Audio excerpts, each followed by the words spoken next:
Welcome back, everybody, for another deep dive. I gotta say, you've given us quite the challenge this time with these sources. Oh, Yeah, it's like someone's trying to create like a map of, well, everything. a map of everything, huh? That's ambitious. It really is. I'm seeing stuff about quantum mechanics and thermodynamics and computer science even. Sounds like we've got our work cut out for us. Oh, absolutely. There's even some philosophical stuff sprinkled in there. Oh, interesting. Yeah, it's going to be quite the adventure, that's for sure. Well, I'm game if you are.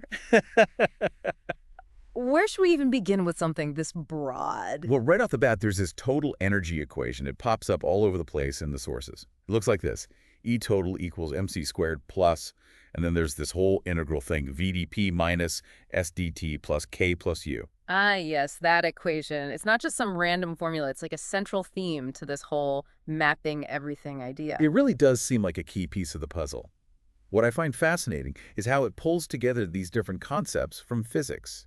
You're right. It's not just about calculating energy. It's making a statement about how all these different physical laws are kind of interwoven. Oh, okay, I see what you mean. So, like, we've got Einstein's famous E equals mc squared. Exactly. That represents the energy locked up in mass, the whole domain of relativity. Right, so that's how energy and mass are basically two sides of the same coin. Exactly. Then we've got that integral term, that U, VDP, SDT. That brings in thermodynamics, the study of heat and work and entropy. Right, right. So it's describing how the energy changes in a system when it's interacting with, like, its surroundings. Precisely. It's like a snapshot of how the energy's flowing and transforming within the system itself. Wow, okay. And then to top it all off, you've got the good old K plus U, representing kinetic and potential energy. Oh, right, the classic stuff, like a ball flying through the air or a roller coaster at the top of a hill. Exactly. The energy of motion and position. That's classical mechanics. What's remarkable is how this one equation manages to tie together relativity, thermodynamics, and classical mechanics all in one go. It's kind of poetic, isn't it? It really is. It shows how these different strands of physics are all woven together, which brings us back to that idea of mapping everything. Yeah. One of the sources mentions that term specifically, mapping everything. Are they seriously suggesting that we can create a model that explains, well, literally everything in the universe? It's a bold claim, that's for sure. It really is. They seem to be proposing a framework that goes beyond just describing physical processes. Okay, so more than just, like, the laws of physics. Right. They're hinting at a deeper structure that connects physics to things like computational processes and even abstract mathematical concepts. Okay, now we're getting into territory that even I find a little mind-boggling. Yeah.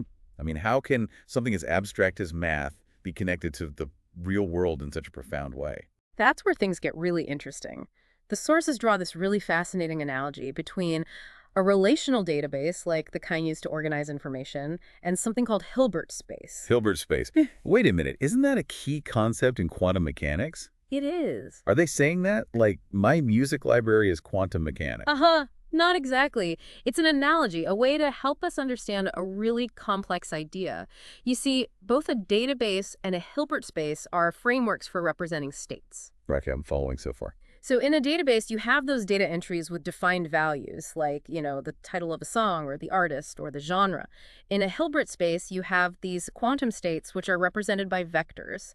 And those vectors, they describe the state of a quantum system. Okay, so there's a parallel in how information is structured and tracked in both these systems. Exactly. In a database, you can, update a record, change its state. Similarly, in quantum mechanics, a quantum system evolves, and as it evolves, it transitions between these well-defined states. What these sources are suggesting is that the way data is organized and updated in a database kind of mirrors how those quantum states are represented and change within Hilbert space. Wow. So they operate on a similar principle. Exactly. It's this principle of deterministic transitions between states. So you're saying there's this underlying structure that dictates how things change, whether it's data in a computer or like a tiny particle in a quantum system. That's the core idea, yeah. Wow. And this is where this thing called the saga pattern comes in. The saga pattern. What's that? It's a design pattern used in software development to manage these really complex processes. Okay. By breaking them down into a series of smaller steps, each step representing a distinct state. Like a recipe where each instruction leads to a specific change and you end up with the final dish. Oh, okay, I get it. Like step 1, step 2, step 3, and so on. Exactly. And what's fascinating is that the sources suggest this saga pattern can be applied to physical and quantum processes as well. Really? Beyond just software. Right. Imagine each entry in the saga log, the thing that's tracking those state transitions, as a state vector in a kind of digital Hilbert space. Each step updates the state of the system, and it gets logged in this quantum database. Okay, I think I'm starting to see how this fits together. Good. And this idea is particularly relevant to the concept of error correction, both in managing those complex workflows in software, but also in the realm of quantum computing. Oh, right, because quantum computers are so sensitive to errors. Exactly. So imagine each step in the saga is like a point in this quantum database. You can track each point, and if something goes wrong, you can even reverse it. Like having a cosmic undo button. It is a pretty intriguing idea, isn't it? But we're really just scratching the surface here. Yeah. These sources also bring in this concept called Mealy machines. Mealy machines, okay. They're a type of mathematical model used to represent systems that transition between different states. So like a vending machine. Exactly. You put in money, make your choice, and the machine goes through a series of steps to give you your snack. But the sources are suggesting that these Mealy machines can represent far more complex systems. Things like quantum algorithms or even, get this, the evolution of the universe itself. Oh, okay, hold on. That's a pretty big leap, from vending machines to the entire cosmos. Haha, right. But the underlying principle is the same. It's about a system with defined states that transitions between them based on certain rules. And the sources are pointing out how these Mealy machines can be used to model those deterministic transitions that we were just talking about, mirroring the way the saga pattern keeps track of all the changes in a process. So it doesn't matter if it's a quantum particle changing its state or a database entry being updated, there's this underlying mathematical framework that describes those transitions. That's the idea. And get this, one of the sources actually connects these Mealy machines to a growth pattern based on, are you ready for this? The golden ratio. The golden ratio. Wait, isn't that the ratio that shows up in art and nature and architecture? The very same. They represent it mathematically as n to the power of alpha. Okay. So are they saying there's a connection between, like, aesthetics and the fundamental laws of physics? Yeah. Because that's a pretty wild concept. It is a bold claim, but the sources seem to be pointing at a very deep connection between these seemingly separate domains. The fact that the golden ratio appears in both natural phenomena and these computational processes could be pointing towards a fundamental harmony in how things grow and evolve. Okay, my mind is officially blown. This is getting pretty complex. I know, right? But before we get too lost in the mathematical weeds here, I want to touch on something that really caught my eye in one of these sources. Okay. They discuss this whole framework in a philosophical context, Yeah. even a religious one, specifically mentioning principles from Islam. Oh, right. I saw that too. Yeah. So is it really possible to kind of reconcile science and spirituality in this way? That's a question that people have been grappling with for, well, forever. What's interesting here is how these sources are pointing to this philosophical dimension, to this framework. They're emphasizing the concept of deterministic order in the universe. Okay, so like there's a plan. In a way, yes, they draw parallels between the deterministic nature of physical laws, those structured workflows and computational systems, and the concept of divine predestination in Islam. So they're saying this framework might not just describe how things work, but also like why they work the way they do. A deeper purpose, maybe. It's certainly an interesting take. They're proposing that this inherent order, this determinism we observe in the universe, it could be seen as a manifestation of a deeper principle, perhaps even divine will or design. Wow. Okay, food for thought for sure. Definitely. It's important to remember that these are interpretations. They're open to debate. But they do offer this fascinating perspective on how science and spirituality might complement each other. This is incredibly thought-provoking. I feel like we've only just dipped our toes into the ocean of ideas in these sources. We've only just begun to unravel the threads of this incredibly intricate tapestry. And one of the most exciting threads is how quantum algorithms themselves are integrated into this whole everything model.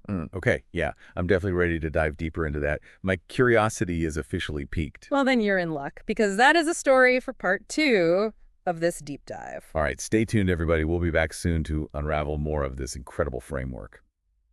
Okay, so we're back, and I'm ready to dig into how these sources connect quantum algorithms to this grand, universe-spanning framework they're proposing. It feels a little bit like, well, trying to fit the quantum world, which is all about uncertainty and probabilities, into this deterministic model where everything seems to be predetermined. It is a fascinating paradox, isn't it? But remember, we've been talking about how this framework brings in concepts from computer science. And at their heart, computers rely on deterministic processes. Right. So how do we bridge that gap between the probabilistic nature of quantum mechanics and this deterministic logic of computation? That's the million-dollar question, isn't it? And what these sources suggest is that the key lies in how those quantum algorithms are actually implemented within this framework. Remember the saga pattern we were talking about, where you break down complex processes into these smaller deterministic steps? Right, like a step-by-step recipe. Exactly. The sources propose that we can map quantum algorithms onto this pattern. Each quantum operation is represented as like a distinct state transition in the saga. So it's like taking a quantum algorithm and turning it into a step-by-step recipe where each step is a specific quantum operation. Precisely. You got it. And because that saga pattern is inherently deterministic, we can track the state of the system after each operation very precisely. It's like having this detailed log of every single step in the quantum computation. It makes it a lot easier to manage these complex algorithms and ensure that they're executed correctly. That sounds incredibly useful, especially when you're dealing with the inherent fragility of quantum states. But can you give me a concrete example of what this would look like in practice? Absolutely. Let's take the quantum Fourier transform. It's a fundamental building block in so many quantum algorithms. Yeah. It's essentially this mathematical operation that transforms data from one representation to another, kind of like the classical Fourier transform used in signal processing, but with this quantum twist. So like taking a complex wave and breaking it down into its individual frequencies. It's a very apt analogy. Now imagine mapping each step of that quantum Fourier transform, each rotation of a qubit, each controlled NOT gate, onto the saga pattern. Each of those operations becomes a distinct state transition within the saga, and the system state is meticulously tracked and logged at every single step. So you'd have a record of every qubit manipulation, every interaction within the quantum system. It's like having a blueprint of the entire quantum computation. Exactly. And this not only allows for deterministic execution, but also enables this level of error correction. And error correction is crucial in quantum computing because each step is logged. If an error occurs, we can just revert back to a previous state. We can mitigate the impact of those pesky quantum errors that plague these systems. That's pretty powerful. It's like having a cosmic undo button for your quantum computer. But what about other quantum algorithms? Can they all be integrated into this framework? Well, the sources seem to suggest that this approach isn't limited to just the quantum Fourier transform. They point to another example, Hamiltonian estimation. Hamiltonian estimation, okay. And what is that? It's a critical technique for determining the energy levels of a quantum system. So if we wanted to understand the energy dynamics of like a complex molecule, we could simulate that molecule on a quantum computer and then use Hamiltonian estimation to figure out its energy levels. Exactly. And the beauty of this framework is that we can map each step of that Hamiltonian estimation algorithm onto the saga pattern, just like we did with the quantum Fourier transform. Each quantum operation, each interaction, each measurement, it all becomes this precisely defined state transition, allowing for deterministic execution, precise tracking, and robust error correction. It's like we're building this bridge between the mind-boggling world of quantum algorithms and the more familiar world of classical computing. That's a great way to put it. And this bridge, it's incredibly powerful. It allows us to harness the unique capabilities of these quantum computers for a much wider range of applications, while also mitigating some of the inherent challenges they pose. It does feel like we're starting to unlock the true potential of quantum computing. By integrating it into this broader framework that connects it to other areas of science and mathematics, it's really starting to feel like we're on the cusp of something revolutionary. It is an incredibly exciting time to be working in this field. But remember, this framework goes beyond just technological advancements. It offers this really profound shift in how we think about the nature of reality itself. Right, you're referring back to that idea of mapping everything. This suggestion that there's an underlying structure connecting physics and computation and even philosophy. That's the heart of it. The sources are proposing that this framework isn't just some tool. It's a window into the fundamental principles that govern the universe. They argue that the same deterministic order that we see in quantum algorithms and computational workflows, it might actually extend to the physical world and to the realm of abstract mathematics. So they're saying that the same code that runs the universe also runs our computers. That's a very bold proposition. but they do offer some really intriguing evidence to support it. They highlight the connection between those mealy machines we talked about and those growth patterns found in nature, like the branching of trees, the spiral patterns of seashells. Right, that golden ratio connection again. So they're suggesting that the same mathematical principles that govern the growth of a tree also govern the execution of a quantum algorithm. That is essentially the point. There seems to be this resonance between the natural world, the computational world, and that abstract world of mathematics. And it's this resonance that allows us to map these seemingly disparate domains onto this single framework. This is mind-blowing stuff. It totally changes how we think about the relationship between the natural world and the world we create through computation. It opens up a whole new way of seeing the world, that's for sure. But I have to ask, if this framework can truly map everything, where does human consciousness fit into all of this? Are we just another set of state transitions in this grand cosmic saga? That's the ultimate question, isn't it? It's a question that has challenged philosophers and scientists for centuries. And this framework adds a fascinating new dimension to the debate. While the sources don't explicitly address consciousness, they do hint at the possibility that it could emerge from the complex interplay of quantum processes and this underlying deterministic order. So are they saying our thoughts, our emotions, our experiences, they could all be manifestations of this underlying code? Human consciousness is somehow encoded in the fabric of the universe. It is a tantalizing possibility, one that could completely revolutionize not only how we understand the physical world, but also how we understand ourselves. It raises these really profound questions about the nature of free will, the relationship between mind and matter, and the very essence of what it means to be human. This is getting pretty deep. We've gone from quantum algorithms to the nature of consciousness in just a few steps. It's incredible to think that a single framework could encompass such a vast range of concepts. That's the allure of this whole mapping everything idea. It attempts to weave together these threads of physics, computer science, philosophy into a single coherent tapestry. But it's not just theoretical. We've talked about how this framework could revolutionize quantum computing. But what about other fields? Could this have practical applications beyond the world of computers? Absolutely. The sources highlight several potential applications in fields like materials, science, medicine, even economics. Okay, now you really got me intrigued. Can you give me some specific examples of how this framework could be applied in those fields? Like, how could it help us design new materials or develop new medical treatments? Let's start with material science. Imagine you're trying to design a new material with specific properties, strength, flexibility, conductivity. Traditionally, that process involves a lot of trial and error in the lab, which can be very time-consuming and really expensive. It's like trying to cook up a new recipe without knowing exactly which ingredients to use or how much of each one to add. A perfect analogy, but now imagine using this framework to actually simulate the behavior of materials at the quantum level. By mapping the quantum properties of those atoms and molecules onto the saga pattern, you could essentially create this computational model that predicts how different materials would behave in the real world without actually having to physically create them. So it's like having a virtual laboratory where you can experiment with different material combinations, see how they perform, without all the cost and time of traditional lab work. Exactly. And because this framework emphasizes that deterministic execution and that error correction, you can be much more confident in the results of your simulations, which saves you a lot of time, money, and resources. That sounds like it could completely revolutionize the way we discover and develop new materials. What about in medicine? How could this framework be applied to healthcare? One of the most promising applications is in personalized medicine. Imagine you could create a digital twin of a patient. A computational model that captures their unique genetic makeup, their lifestyle, their medical history. It's like having a digital avatar that represents their entire health profile. Precisely. And by using this framework, you can simulate how different drugs and treatments would interact with that digital twin. You could tailor therapies to the specific needs of each individual patient.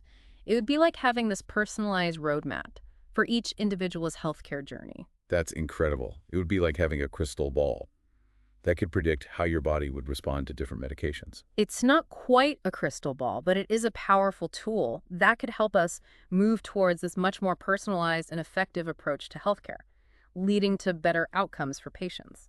It is amazing to think how this seemingly abstract framework could have such profound real-world applications. It's like we're on the verge of unlocking this whole new level of understanding, and control over the world around us. It certainly paints an exciting picture of the future, but it's important to remember that with this increased understanding and control comes this very important set of ethical considerations. That's a really crucial point.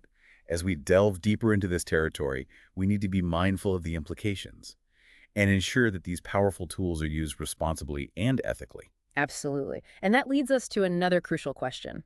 If we accept this idea of this deterministic order underlying everything, does that mean free will is just an illusion? Are we all just puppets dancing to the strings of some cosmic code? That's a question that has haunted philosophers for ages. And this framework definitely adds a new layer of complexity to the debate. It Yeah. feels like we're venturing into some pretty deep philosophical waters here. We are, and that is a conversation that we'll need to unpack further. But that, my friend, is a topic for the final part of our deep dive. All right, so we're back for the final part of this deep dive. And I got to say, I'm still processing everything we've talked about, this idea of a framework that could map everything, connecting physics, computation, philosophy. It's a lot to wrap my head around. It is a pretty big paradigm shift. And like any big shift in perspective, it brings up a whole bunch of new questions and challenges. Exactly. And one of the biggest questions for me is this whole issue of free will versus determinism. If this framework is right, and there's this underlying deterministic order to everything, does that mean we're all just cogs in some giant machine? Yeah. With no real control over our lives? That is the big question, isn't it? The question that's been haunting philosophers for centuries. And these sources, they definitely add a whole new layer to that debate. But I think it's important to remember that determinism doesn't necessarily completely wipe out the concept of free will. So you're saying even if there is this predetermined order, we still have some choice in our lives? Let me put it this way. Think of a composer writing a symphony. Okay. They lay out the notes, the structure, the overall arc of the piece. Right.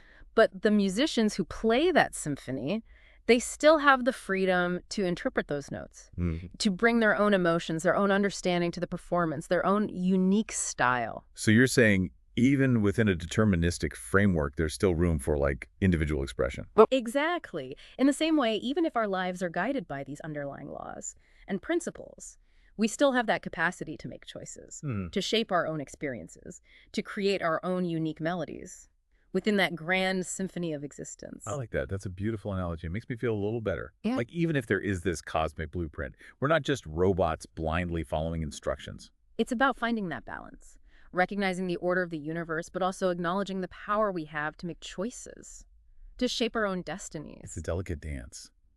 But this whole deep dive has really changed how I think about the world. It's like you've given me a new set of glasses. Yeah. To see the connections between things, those underlying patterns, connecting everything from the tiniest quantum particle to the vast expanse of the universe. That's the power of broadening our perspectives, stepping outside our usual way of thinking, embracing new ideas, even if those ideas challenge our fundamental assumptions about the world. And these sources definitely challenged my assumptions, but in a good way. It's made me realize how much more there is to discover, how much we still don't know about the nature of reality and our place in it.